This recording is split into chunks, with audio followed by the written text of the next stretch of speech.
Le grand dialogue. Le grand dialogue de l'émission de débat du studio Tamani sur votre radio. Le grand dialogue.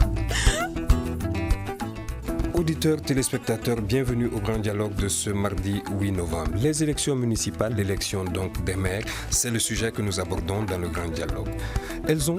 Elles étaient prévues depuis avril 2014, mais ont plusieurs fois été repoussées en raison de la situation sécuritaire. Une date a été fixée finalement après moult reports, c'est le 20 novembre prochain. Or, certaines zones du pays échappent encore au contrôle de l'État malgré une forte présence des militaires. La situation permet-elle de faire ces élections communales maintenant? Dans le même élan, est-il bon de retarder davantage ce scrutin qui n'a que trop duré? Les Maliens comprennent-ils réellement les enjeux de ces municipales? Pour en parler, nous avons invité sur ce plateau Ibrahima Sango, il est le président de l'Observatoire des élections. Bonsoir. Honorable Al-Kaïdi Touré, député URD de l'opposition, donc élu à Diri dans la région de Tombouctou. Oui. Merci d'être là, honorable, avec nous. Mohamed Oye Sissé, il est le président de l'association des ressortissants du Nord. Il intervient depuis Tombouctou. Et enfin, Sidi Ould Mohamed, député RPM, élu à Goundam dans la région également de Tombouctou. Je suis Ousmane Diadje Touré pour vous présenter cette émission qui est mise en onde par Mamadou Ouattara. Le grand dialogue. Le collège électoral est convoqué le dimanche 20 novembre 2016 sur toute l'étendue du territoire national pour élire les maires. La campagne électorale à l'occasion de l'élection des conseillers communaux a été ouverte le vendredi 4 novembre 2016 à 0h. Elle sera close le vendredi 18 novembre 2016 à minuit. Ainsi est annoncé par le Conseil des ministres du mercredi 10 août dernier, sur rapport du ministre de l'Administration territoriale, la convocation du collège électoral à l'occasion de l'élection des conseillers communaux, donc des maires, au finish. Alors dites-moi, Monsieur Sango, vous êtes le président de l'Observatoire des élections. Où est-ce qu'on en est avec les préparatifs aujourd'hui de ces élections, après plusieurs reports? Merci beaucoup. Après plusieurs reports, nous constatons que finalement les élections vont se tenir le 20 novembre. Cela va faire un mandat de 7 ans et 7 mois pour les conseillers, au lieu d'un mandat réglementaire de 5 ans. Nous nous félicitons de ce qui est les élections, même si ça ne va pas avoir lieu dans les 703 communes du Mali. On nous a communiqué qu'il y a 688 communes qui seront concernées par ces élections. Et pour l'organisation matérielle des élections, le ministère de l'Administration a avancé le chiffre de 12 milliards de francs CFA pour l'organisation. Mais il se trouve qu'à ce jour, les organisations de la société civile n'ont reçu 1 franc pour accompagner ces élections communales. Donc c'est notre grande inquiétude aujourd'hui en termes de sensibilisation des électeurs, en termes de mobilisation sociale et en termes d'observation des élections. Il n'y a pas 1 franc de disponible pour les organisations de la société civile. Alors on va revenir tout à l'heure pour parler de certains facteurs qui étaient à l'époque, qui ont permis justement, qui ont occasionné les différents reports. D'ici là, bonsoir honorable Al-Kaïdi, vous êtes donc député URD, député de l'opposition. Est-ce que vous êtes prêt pour aller aux élections? Merci beaucoup, Ousmane Diadje. Du côté de l'opposition. Merci beaucoup. J'ai entendu la société civile qui n'est civile que de nom. La plupart de ces sociétés civiles n'ont de civil que le nom. Hein. Ça, il faudrait absolument aussi qu'on le dise et qu'on le dise très clairement. Ensuite, par rapport à l'organisation des élections. Vous savez, ce n'est pas difficile de dire qu'on va organiser des élections. Et le souhait de tout dirigeant qui bénéficie d'un mandat, c'est absolument d'accepter d'aller et encore se présenter pour renouveler son mandat. Donc là n'est pas le problème. Le problème est que les conditions dans lesquelles le pays se trouve sont des conditions extrêmement difficiles. Et ça crève à l'œil ce qui est en train de se passer. Maintenant, si le gouvernement est prêt, le gouvernement a décidé de faire des élections, mais nous ne sommes pas au pouvoir, nous sommes obligés d'accepter. J'avais fait un débat avec Oumar Silla qui me dit que l'URD était la première formation à déposer les listes. Je lui ai posé la question de savoir donc en ce moment tout ce que vous étiez en train de faire, c'est pour que l'opposition ne parte pas aux élections. Il dit non, j'ai dit oui. Puisque vous dites que l'URD a été la première à déposer. Dès l'instant qu'on est dans un pays qui a des lois, qui a des dirigeants et qui décide de faire quelque chose conformément à la loi, que voulez-vous que nous fassions? C'est de nous présenter. Mais nous, l'inquiétude, ça par rapport à la situation, il n'y a pas autre chose. Personne n'a peur d'aller aux élections. Vous partez, vous pouvez perdre, vous pouvez partir, vous pouvez gagner. Maintenant, si les gouvernants actuels estiment qu'aujourd'hui, ils ont suffisamment de moyens pour faire les élections, tant mieux. Parce qu'en fait, ce n'est qu'une question de moyens. Est-ce qu'il y a même élection dans ce pays? Il n'y a que des moyens, on achète. C'est des consciences achetées. Aujourd'hui, est-ce que justement, on n'a pas vraiment tardé à organiser ces élections? Le mandat des maires qui est fini, les délégations spéciales qui les ont remplacées. Est-ce qu'il n'y a pas un besoin? Ousmane, ce n'est pas une question de besoin. On a le besoin. Moi, je dis que ce n'est pas une question de besoin. Mais tout ce qu'on est en train de faire, c'est pour le pays. Tout ce qu'on est en train de faire, c'est pour soi-même. Vous croyez que c'est pour aller chercher seulement à se faire élire si on se fait tuer? Merci honorable, on reviendra tout à l'heure vers vous pour d'autres questions. Sidi Ould Mohamed, vous êtes député élu à Goundam, vous intervenez au téléphone, est-ce que vous êtes avec nous? Est-ce que vous m'entendez, Sidi?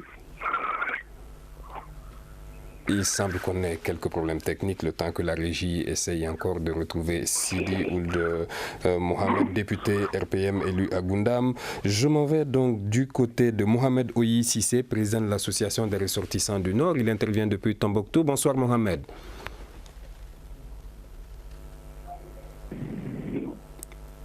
Est-ce que vous m'entendez? Alors, quelques soucis techniques. On va tout à l'heure revenir justement retrouver ces deux invités qui interviennent au téléphone. Dites-moi, Monsieur Sango de l'Observatoire, justement, est-ce qu'aujourd'hui les facteurs sécuritaires permettent justement d'aller aux élections quand on voit qu'il y a une espèce d'instabilité quand même dans le pays? Déjà, le gouvernement ne contrôle pas tout le pays. Ensuite, il y a des attaques sporadiques de part et d'autre, pas seulement dans le Nord. Aujourd'hui, on a vu la situation à Banamba, par exemple. On a vu à l'époque Sikasso avec les djihadistes dans la forêt, la fameuse forêt. À notre avis, cette situation sécuritaire est en train de dégrader sur toute l'étendue du territoire, mais il appartient au gouvernement de sécuriser les élections. Donc, il y a des dispositions dans la loi électorale qui disent que les élections doivent être organisées là où c'est possible. Donc même avec la situation sécuritaire qui est dégradante, nous avons vu qu'en 2013, la situation sécuritaire n'était pas du tout rose, mais il y a eu des élections. Il y a eu l'élection du président de la République, il y a eu l'élection des députés à l'Assemblée nationale. Et on ne doit pas reculer parce que les élections, quand on voit les élections communales, elles ont été reportées 4 fois. Donc on ne va pas à un 5e report. Et si en 2018, la situation sécuritaire était toujours comme ça, est-ce qu'on va refuser d'aller aux élections législatives et puis à l'élection présidentielle? Je ne crois pas. Maintenant, il appartient au gouvernement de prendre des dispositions pour mieux sécuriser les personnes et les biens, et c'est son mandat.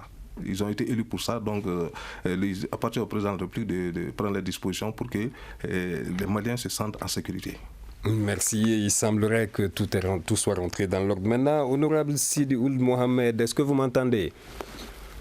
Oui, allez-y. Merci. Vous êtes donc député RPM élu à Goundam dans la région de Tombouctou. Est-ce que dans les rangs de la majorité présidentielle, vous êtes prêt à aller aux élections? Absolument. Moi, je pense que la majorité présidentielle à laquelle nous appartenons est vraiment prête à aller aux élections pour deux raisons. C'est que le mandat actuel des maires, il a dépassé le délai de 2 ans et 7 mois à peu près. Donc c'est déjà un demi-mandat même de plus. Et la majorité, le gouvernement a décidé d'organiser le 20 novembre. Et nous pensons qu'en tout cas au niveau du RPM, nous sommes prêts, nous avons postulé dans toutes les pays du Mali. Et nous sommes en train de nous organiser afin que les élections se passent partout où nous avons eu des listes. Merci beaucoup, honorable. Je m'en vais du côté de Mohamed Oyi Sissé. Il est le président de l'association des ressortissants du Nord. Il intervient depuis Tombouctou également. Bonsoir, Mohamed. Bonsoir. Merci de vous joindre à ce plateau. Alors dites-moi, du côté de Tombouctou, comment ça se passe pour les préparatifs des élections? On a vu que les campagnes ont commencé, la campagne électorale a commencé depuis vendredi dernier. Est-ce qu'aujourd'hui on sent un peu à Tombouctou qu'il y aura élection? Donc merci, je vous remercie tous. Je me nomme tout simplement Mohamed Oyi Sissé. Je suis le président de l'association des ressortissants du Nord pour le développement et la paix. S'agissant de ces élections, on dirait que nous partons à des élections forcées Pourquoi élection forcée? Parce que la première des choses d'abord qui peut reporter des élections, c'est cet aspect sécuritaire. Cet aspect sécuritaire, la menace, elle est là. De jour en jour, des attaques se multiplient auxquelles les auteurs n'ont même pas été identifiés d'abord. Comment nous pouvons parler de ces élections, surtout cette fois-ci où la population, cette même population qui a l'habitude d'être informée à tous les niveaux par rapport aux élections jusqu'à l'heure où je vous parle à Tombouctou, la population se pose la question, est-ce qu'il y aurait des élections? Or nous sommes en pleine campagne. Je pense que nous partons vers des élections d'échec. Je pense que nous partons vers des élections qui ne serait-ce que pour rendre certains individus ou rendre certains ou faire le bonheur de certaines organisations, pas le bonheur de cette population qui ignore même à l'heure où je vous parle qu'il y a des élections, puisque l'information passe très mal à l'heure où je vous parle à Tombouctou vis-à-vis de cette situation élection, puisque les conditions ne sont vraiment pas réunies en termes d'information, en termes de sensibilisation de la population et en termes surtout de la chose importante, de la chose la plus importante, l'aspect sécuritaire. Merci beaucoup Mohamed Oyi. Restez donc avec nous pour la suite de cette émission. Honorable Al-Kaïdi Touré, vous êtes de l'opposition, député de l'URD. Dites-moi, les raisons évoquées parfois pour l'aéroport étaient beaucoup plus axées sur les facteurs sécuritaires. Est-ce qu'aujourd'hui vous avez l'impression qu'il y a eu une amélioration de ces facteurs sécuritaires pour aller aux élections? Le problème d'abord, c'est l'accord. L'accord est cité à tout bout de champ comme la Bible ou le Coran. Mais l'accord a apporté quoi? De mon point de vue, c'est l'accord qui devrait apporter cette tranquillité. Et les acteurs qui ont signé cet accord, c'est eux qui devraient s'investir pour éviter ce qui est en train de se faire. Parce qu'aujourd'hui, leur objectif premier, c'était de lutter contre les narcotrafiquants et les djihadistes. Mais je vous pose la question, depuis que l'accord a été signé et qu'il y a eu cette esquisse de paix, qu'est-ce qui s'est passé? La situation se dégrade de jour en jour.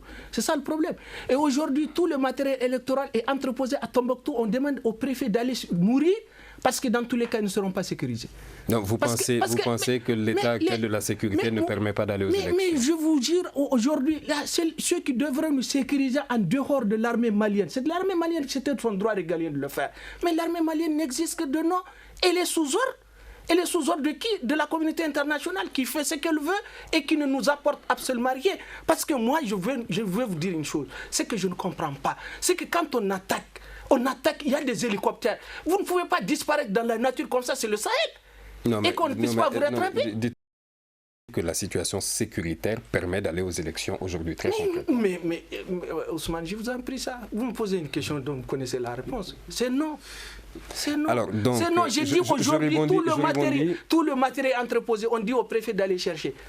Avec quels moyens on va aller chercher? Je rebondis sur les propos de M. Sango de l'Observatoire. Si l'année prochaine, justement pour les élections présidentielles, on est dans la même situation sécuritaire, si elles ne se tiennent donc pas, Ousmane, le problème qui est en train de se poser, vous croyez que c'est de gaieté que nous reportons, mais dès l'instant que... Mais c'est écrit dans la Constitution que dès l'instant que le pays se trouve dans une situation difficile, une situation de guerre, on ne tient pas des élections. C'est constitutionnel, ça. Merci. Donc, je vais du côté de Sidi Ould Mohamed, député RPM élu à Goundam. Honorable, dites-moi, aujourd'hui, est-ce que vous pensez que la situation sécuritaire, justement, est-ce que vous pensez qu'il y a une avancée pour permettre d'aller aux élections, quand on voit les multiples attaques dans le pays? Bon, moi, je pense que la situation sécuritaire n'est pas totalement rose dans les régions, en tout cas du Nord, et une partie des régions de la zone de Mopti. Là, les bureaux où je pense... Dans le sud aussi, dans d'autres parties du pays, puisqu'il y a Banamba qui a été attaqué il y a à peine 2 jours. Bon, ça c'est un truc anodin. Banamba est trop interne, c'est un accident pour moi de l'histoire de Banamba. Mais à Banamba, je pense qu'on peut toujours le faire parce que maintenant, par contre, dans les grandes brousses de Tombouctou, de Gao, de Goundam, de Yafounké, heureusement, je dirais c'est une zone inondée, il n'y a pas trop de danger pour la sécurité là-bas. Mais je pense que globalement, on peut, si le gouvernement met les forces armées en alerte, et avec l'appui de nos partenaires Berkane et de la MINUSMA, je pense qu'on peut sécuriser certaines zones quand même pour que les populations puissent voter pour 6 heures de temps seulement. Et qu'est-ce qui adviendrait donc des zones qu'on ne peut pas sécuriser? Bon, les zones où il y a l'insécurité, moi je pense qu'il est difficile d'organiser là-bas quand même, parce que si on veut faire une élection transparente, il est difficile de déployer les agents électoraux et le matériel dans ces zones. À moins que, je ne sais pas, si le gouvernement a négocié, comme les mouvements ont les représentants ici, qui sont en train de poursuivre les dialogues pour la paix ici, si ceux-ci arrivent à donner leur aval, sachant que c'est des élections de proximité, et c'est pour mettre des responsables locaux pour les populations, s'ils donnent l'engagement de ne pas indisposer les gens, je pense que probablement ça c'est possible. Merci beaucoup, honorable. Quelques secondes de pause, nous reviendrons pour la suite de cette émission. Vous écoutez Studio Tamani, votre avis nous intéresse. Écrivez vos commentaires et suggestions sur la page Facebook et dialoguez avec nous. Studio Tamani, c'est aussi les réseaux sociaux. Merci de rester connecté au Studio Tamani. Vous suivez le grand dialogue, les enjeux et perspectives des élections communales 2016. Ibrahima Sango, vous êtes donc le président de l'Observatoire des élections.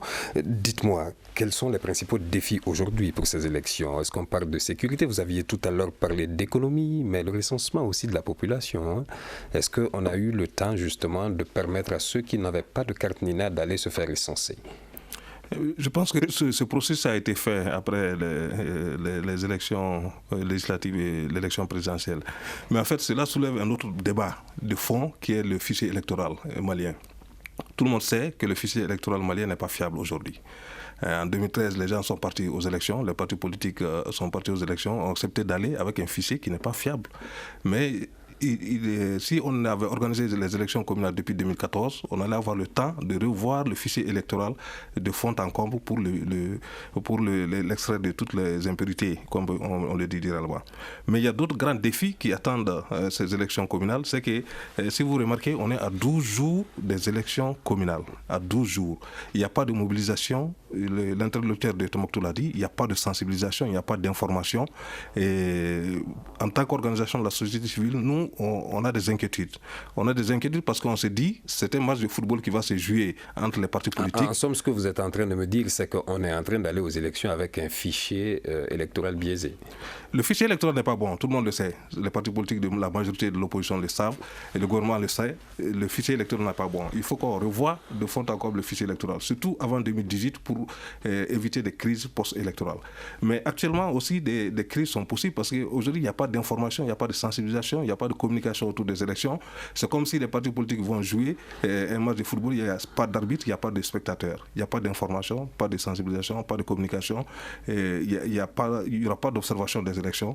Donc c'est ça les grands défis pour nous qui sont là et qui peuvent créer des crises post-électorales. C'est comme si le gouvernement, l'administration territoriale aujourd'hui est en train de faire en sorte qu'il y ait le feu au sud aussi, parce qu'il y a le feu au nord, on veut aussi qu'il y ait le feu au sud. Merci, honorable Al-Kaïdi. Vous êtes député de l'opposition, donc député de l'URD. Dites-moi, l'opposition, il y a eu un moment où l'opposition a parlé de la disparition de 900 000 cartes NINA. Est-ce que vous avez eu une suite justement par rapport à cela? On n'a pas eu de suite jusqu'à preuve de contraire. À ce que je sache, il n'y a pas eu de suite, il n'y aura pas de suite. Parce que dans tous les cas, il n'y a jamais de suite dans ce pays. Et comme il n'y aura jamais de suite dans beaucoup de pays d'Afrique, parce que malheureusement, nous parlons de démocratie, mais nous ne sommes pas démocrates. Nous ne le sommes pas, nous ne sommes pas démocrates parce que quand on est démocrate, on doit s'accrocher à la loi, uniquement qu'à la loi. Et en dehors de la loi, il n'y a rien. Mais malheureusement, la loi n'est faite ici que pour les pauvres. Et aujourd'hui, tout le monde sait que les élections qui sont faites, c'est fait tout simplement pour qu'il y ait des élections au sud. Parce que le Mali, qu'on le veuille ou pas, aujourd'hui est partagé en deux parties, un Mali utile et un Mali inutile. Et on a l'impression que le nord, c'est le Mali inutile. Tout ce qui arrive là-bas, ça ne regarde plus personne. Mais c'est ce qu'on a continué à faire. Et aujourd'hui, on a vu que le sud s'embrase de la même manière que le sud, que le nord. Donc, vous voyez, c'est ça le problème. Aujourd'hui, la seule problématique qui se pose au Mali, c'est que nous sommes dans un pays qu'on a voulu diviser. Et ceux-là qui sont en charge de l'administration savent de quoi je parle. Ils savent bien de quoi je parle. Alors tout à l'heure, la société civile a parlé justement du fichier électoral qui ne serait pas bon. Alors en tant qu'opposition, vous avez accepté quand même d'aller aux élections avec ce fichier électoral. Vous savez, donc vous êtes quelque part comptable aussi de cette situation. Ousmane, qu'est-ce que vous voulez qu'on fasse? La seule chose que nous faisons, c'est d'interpeller, de dire que ça ne va pas. C'est tout ce que nous pouvons faire, nous ne pouvons pas autre chose. Parce que nous ne sommes pas au pouvoir. Ceux qui sont au pouvoir, on leur parle, ils n'écoutent pas.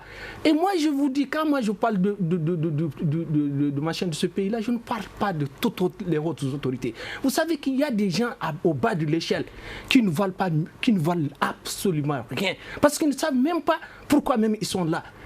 Et c'est eux qui mettent ce pays-là à feu, à sang, parce que tout simplement, ils sont dans un agenda, ils sont dans des conditions qu'ils croient. Mais aucune condition dans ce monde-là n'est éternelle, elle est éphémère. Quel que soit ce que vous occupez, vous l'occupez un moment, un jour, vous ne serez pas là. C'est pour cela qu'on ne doit pas brûler notre pays.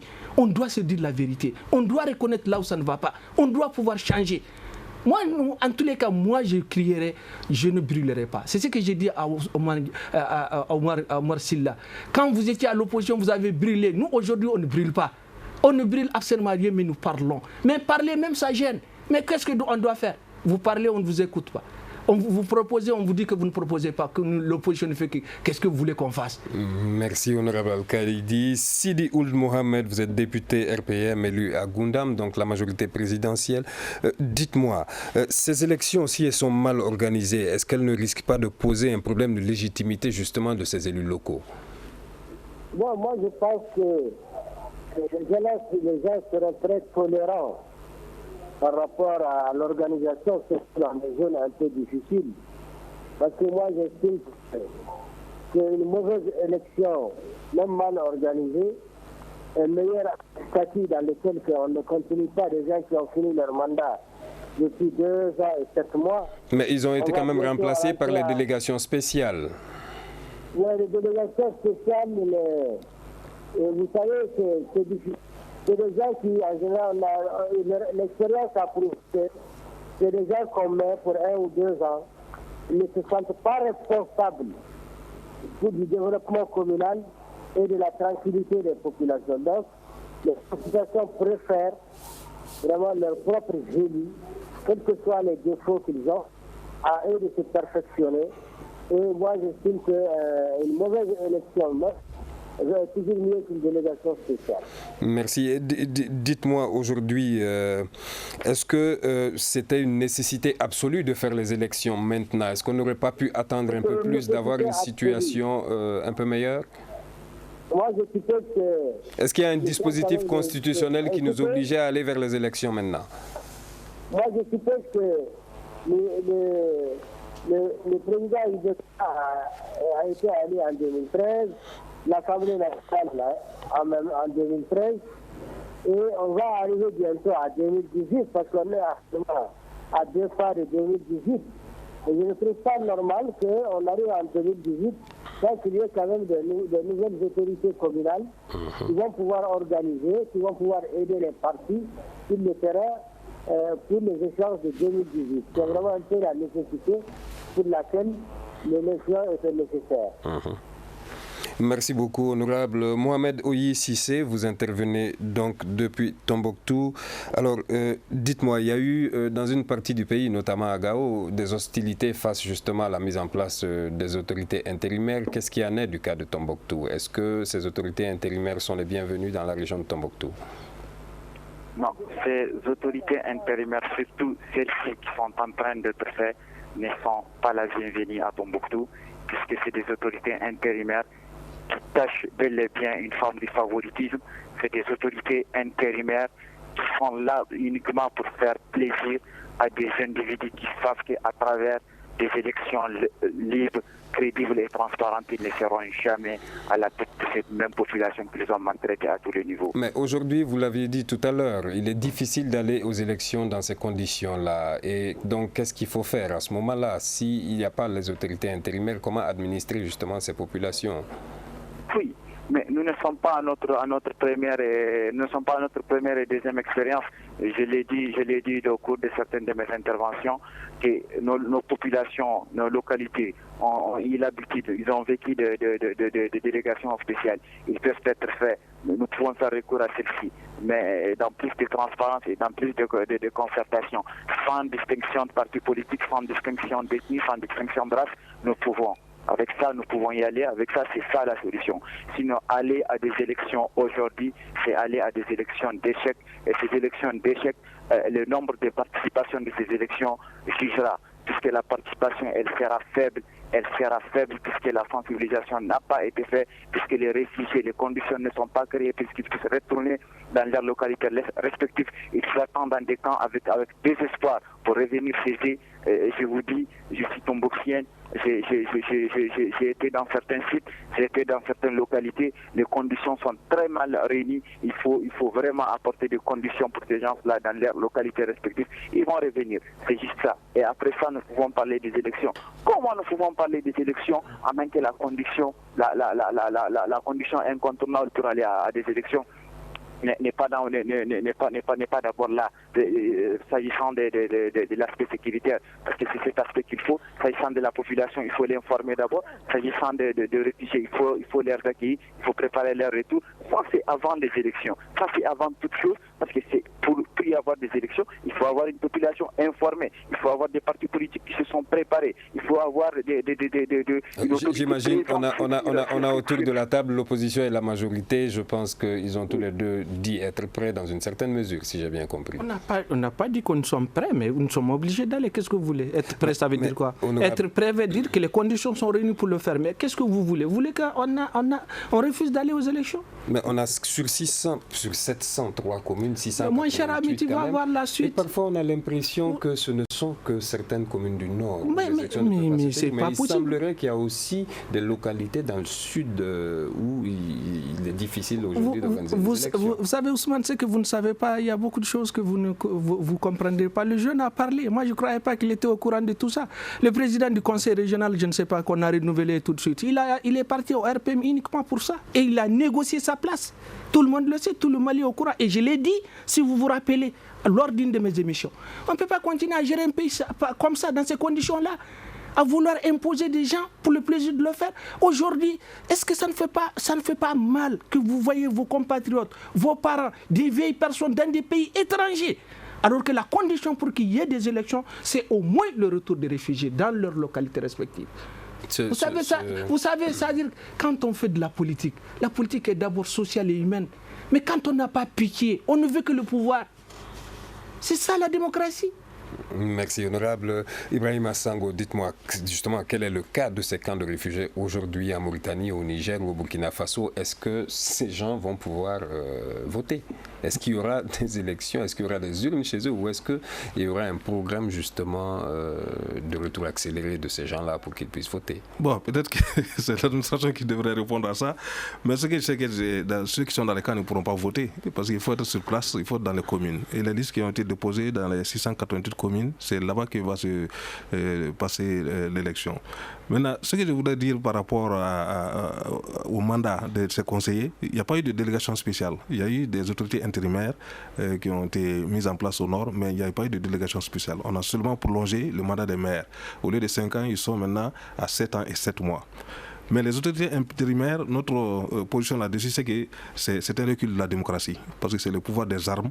Or, ce n'est pas normal, il faut le pouvoir des urnes. Le pouvoir des urnes, c'est organiser des élections. Mais notre inquiétude encore pour ces élections, c'est qu'il faut être dans la loi. La loi permet aujourd'hui à l'administration d'organiser les élections là où c'est possible. Donc, objectivement, voir avec les partis politiques, là où c'est possible, là où il y a la sécurité, on organise les élections. Là où ce n'est pas possible, on diffère. Donc, c'est possible dans la loi. On a l'impression justement que, je pense que c'est un peu ce qui est en train de se passer d'ailleurs, mais on a l'impression parfois que ce ne sont que certaines communes du Nord qui sont exclues de ces élections-là. Alors, j'aurais compris qu'il y a quand même une quinzaine de communes dans le Sud aussi, où il serait très difficile d'organiser les élections. Non, pas du tout, parce que si vous voyez la liste qui a été donnée par l'administration, 688 communes, on dit même à Kidal, il y a eu des dépôts de listes électorales. Mais est-ce qu'à Kidal, il y aura élection? C'est une question qu'on se pose. Il n'y aura pas d'élection parce que les groupes armés sont là-bas, sont contre les élections. Donc, qui va partir se sacrifier là-bas pour faire des élections?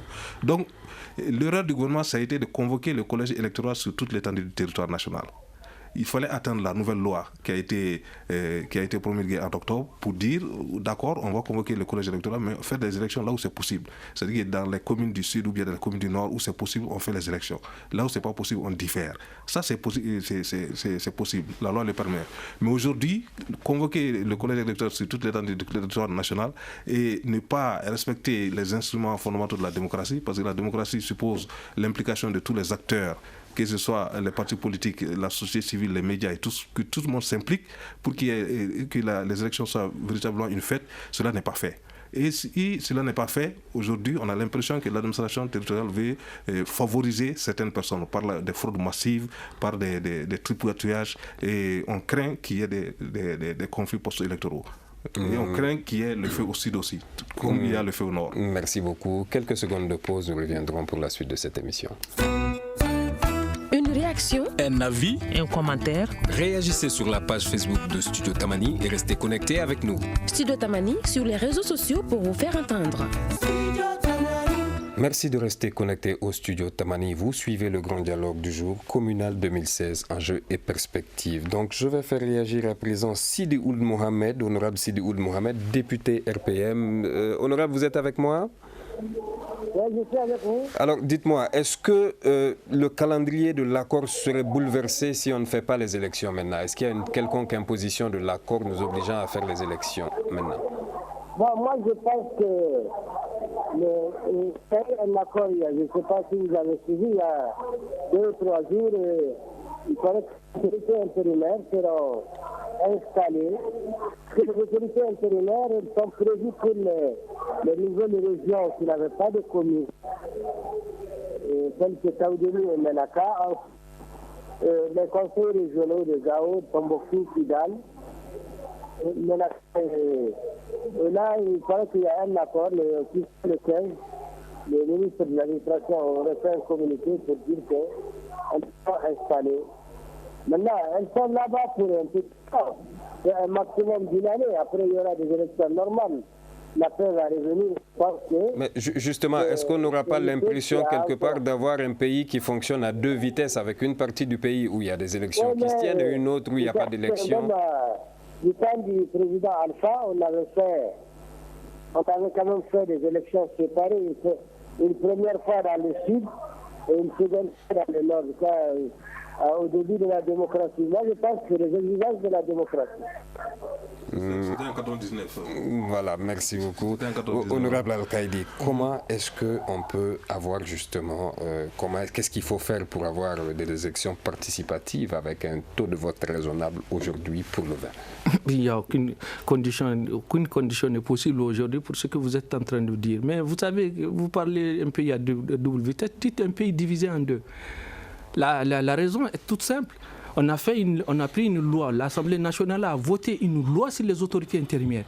Et cette loi a été tout simplement mise de côté par un simple papier qui s'appelle entente entre le gouvernement de la République du Mali et les mouvements.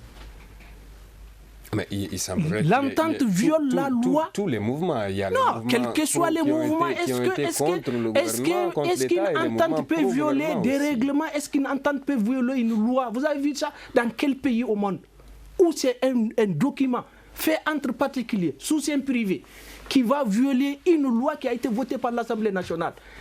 Et encore, on n'a même pas l'honnêteté intellectuelle de dire tout simplement la vérité au peuple.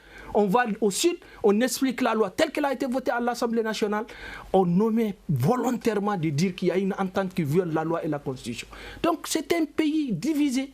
Et ceux-là qui sont en charge de l'administration territoriale, je le dis haut et fort, il sait vous savez de qui je parle, ce qu'il veut, c'est ce qu'il est en train de faire, parce qu'il fait ce qu'il veut. Je ne sais pas qu'est-ce qu'il a de plus que les autres. Il méprise tout le monde. Il n'a de machine de la considération pour personne.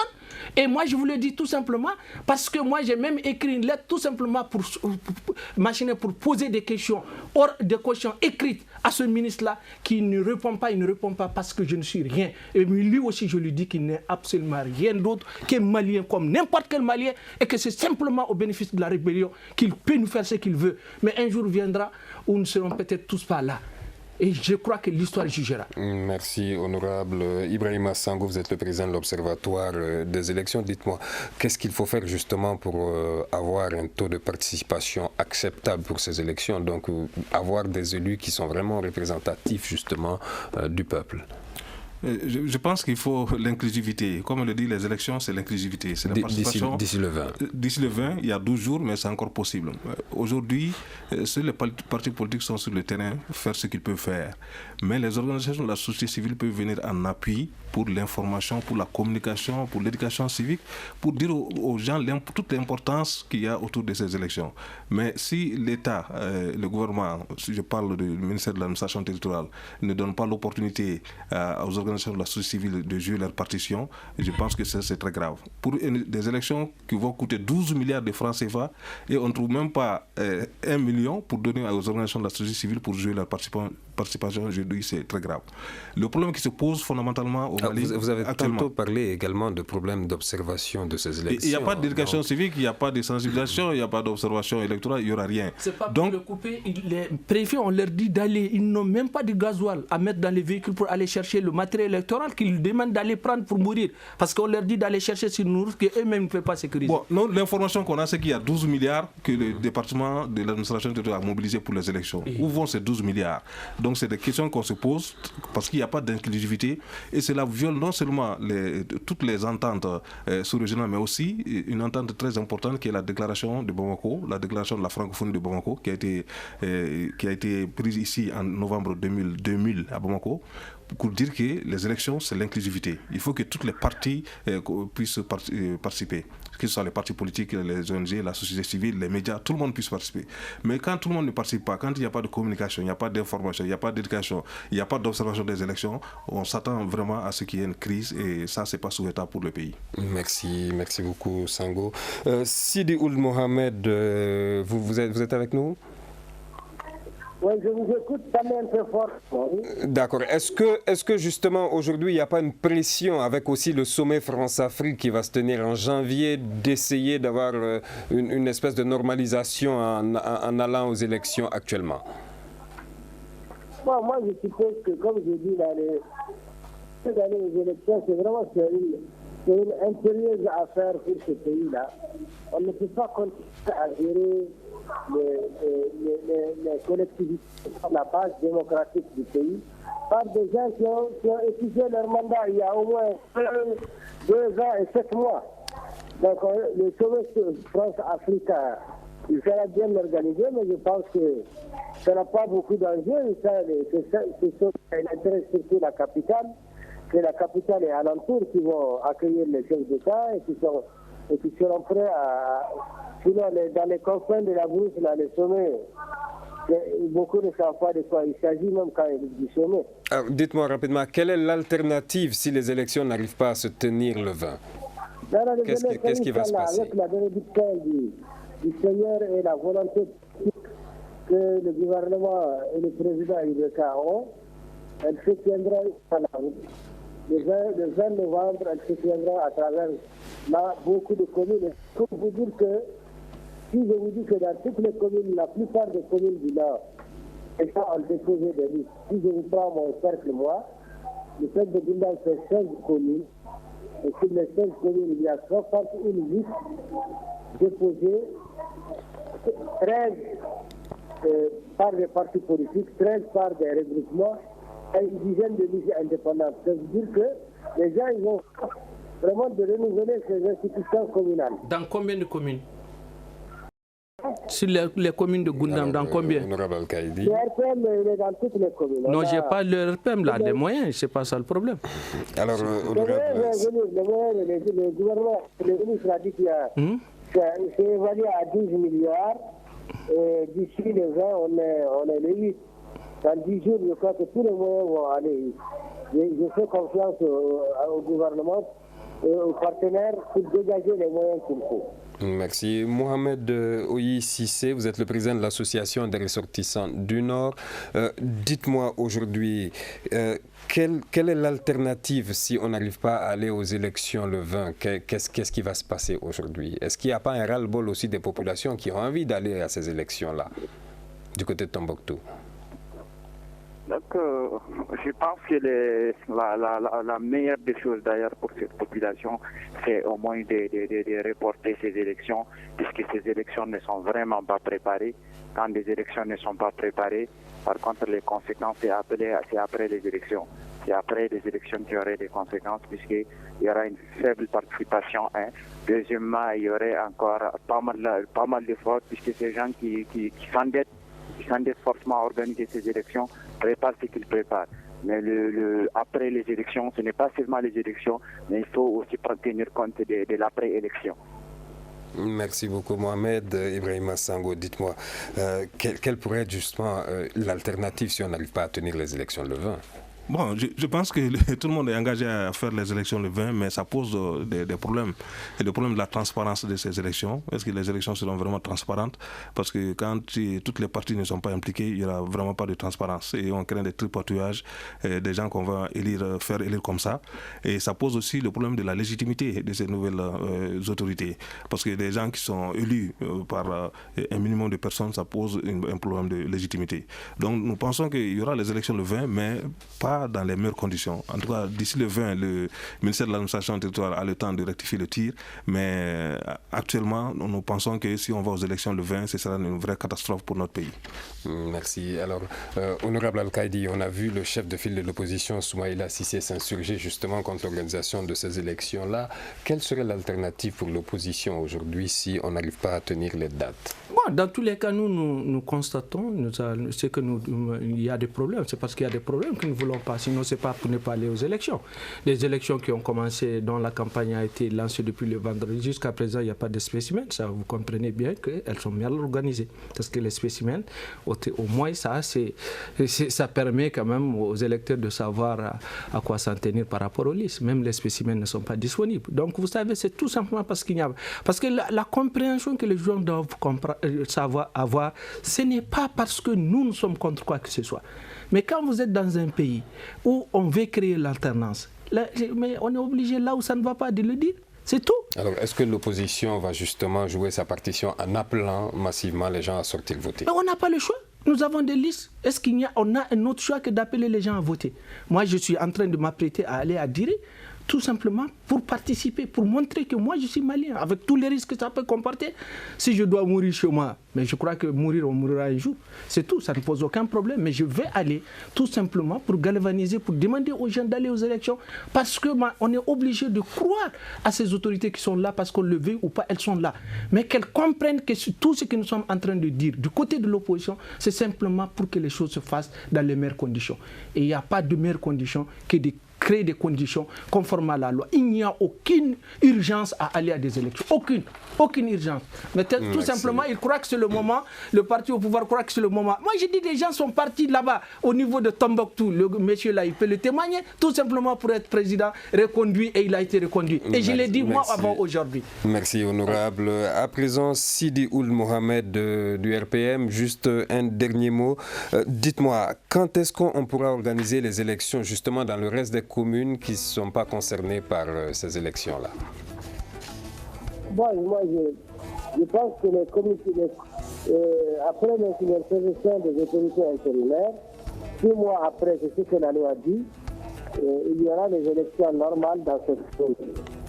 Qui sont censées être organisées par les autorités intérimaires. Oui, après l'installation des autorités intérimaires. Celles-ci vont assurer l'administration pendant 6 mois.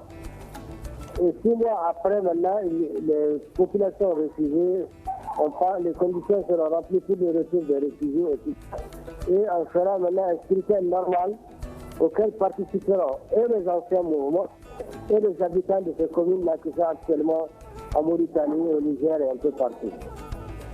Merci beaucoup, honorable. Ceci met donc un terme à notre émission d'aujourd'hui qui a été réalisée par Ibrahim Arandiallo. Elle a été mise en onde par Mamadou Ouattara. À la régie vidéo, il y avait Salim Djouara. Et vous retrouverez cette émission ainsi que toutes les autres sur notre site web www.studiotamani.org. Merci, à demain pour notre émission. Le Grand Dialogue. Le Grand Dialogue de l'émission de débat du Studio Tamani sur votre radio.